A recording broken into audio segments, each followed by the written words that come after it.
Greetings everyone, it's Kim Braswell here from Chemistry, and I wanted to make a quick video about the book that I've recently published called Browning Pleasantville.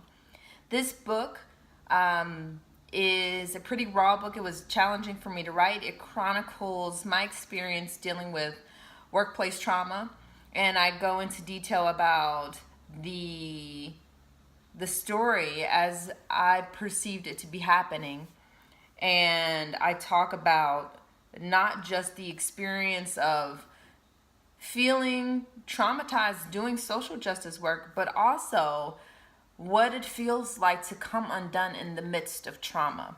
In general, any kind of trauma, right? In this case, for me, it was a workplace trauma, but I chronicle in the book pretty explicitly the mental health, really mental illness manifestations of experiencing trauma, as well as the physiological manifestations of trauma. And one of the things that I wanted to say in that I'm learning about the process of telling the story is I'm finding out how rare it is that we talk about our trauma stories. We, particularly in the United States, maybe across the globe, have developed a habit of talking about our success stories. It's awesome for us to hear about, we post on social media about cars we got, houses we got, significant others that we're booed up with or about to marry. We talk about our kids. We talk about pieces of paper that we are able to earn through study. We talk about job promotions, all kinds of things. So what gets promoted out there in the social media and in mainstream media are success stories. But one of the things that we don't talk about, which absolutely I believe is part of a healing component, are our struggle stories.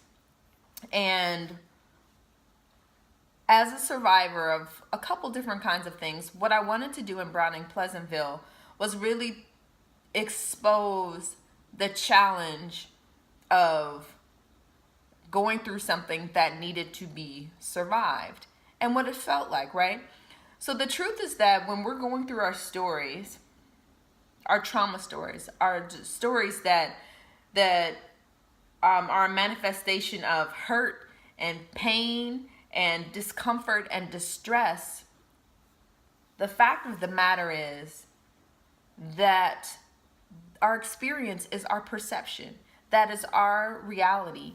And one of the things that I think sometimes happens in that is, one, we either keep the stories to ourselves. I went through this thing, and because it was painful, or because it hurt, or because I felt embarrassed, or because I felt humiliated, or because I felt that I played a role in being targeted, whether consciously or unconsciously, I don't want to share this story.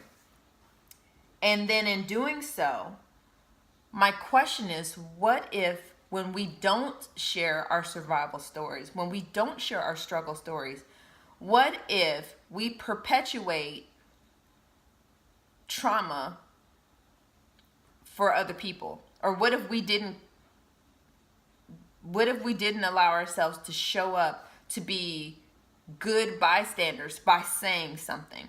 And what if saying something is telling our story? What if it's being vulnerable enough to say, you know what, this thing, this pain, or this discomfort, this imbalance of power that I'm sensing in either this relationship or this environment, I'm going through an experience, or I survived an experience that happened in this place, and I want to say something, hopefully to prevent any kind of trauma from happening to someone else. But I think what ends up happening in many cases is that we don't share our stories.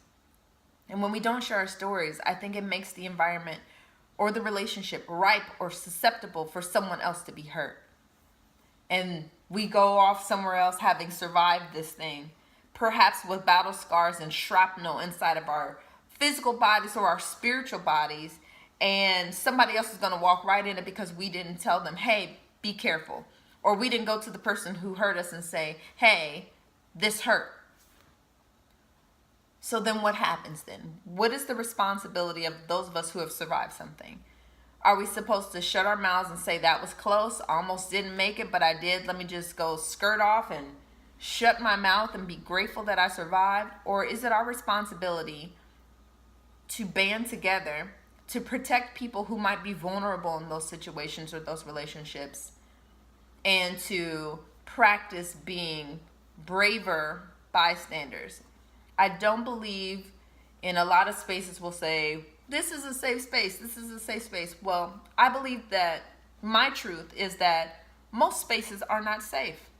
And our best effort is to make it safer than it was.